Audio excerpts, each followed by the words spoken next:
Good morning, Sunrisers. I'm Dr. Karen Emerson, and today I have with me William and his little Latino cockatiel Pika. And we're going to talk about how important it is to get your bird to the veterinarian, to get tests done to make sure they're healthy and that they stay healthy.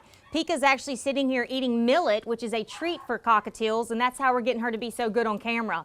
But Pika presented, and we actually did a complete exam. I listened to her heart, her lungs, we looked at her eyes, we looked in her mouth, and we actually did stains of something called her choana and cloaca, and that's just basically a slit in the top of her mouth and then an area in her bottom that we stained to make sure there's not any bad bacteria. And we also got a fecal and tested for intestinal parasites. And a lot of people are like, gosh, birds have intestinal parasites, but they do. So we did all those tests, and thank goodness Pika was totally healthy. We were able to talk about Pika's diet, on what she should and should not eat. They actually just started her on some things called pellet berries that have a little bit of seed and pellets mixed in them. This will actually allow your bird to live a lot longer, because a lot of people think all birds need to eat is seed, but they actually need a variety of things. Out in the wild, birds will forage up to 12 hours a day looking for different varieties of food. So it's so important when you get a bird to get them checked out and get the correct diet going and make sure you have the correct vitamin supplements and the correct housing. As you can see, I love this travel carrier that they brought Pika in.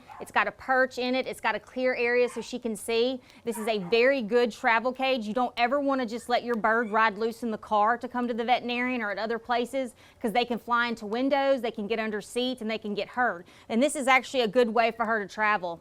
Another thing that we talked about was her housing, what size cage she was in, where to put the perches, when to feed her, when to do the water. So it's just so important that if you get a new bird and you don't know a lot about them, or if you want to consult us before you get a new bird for us to help you figure out what type's best for you and your family, please give us a call. I promise your pets will thank you. I hope you have a great day.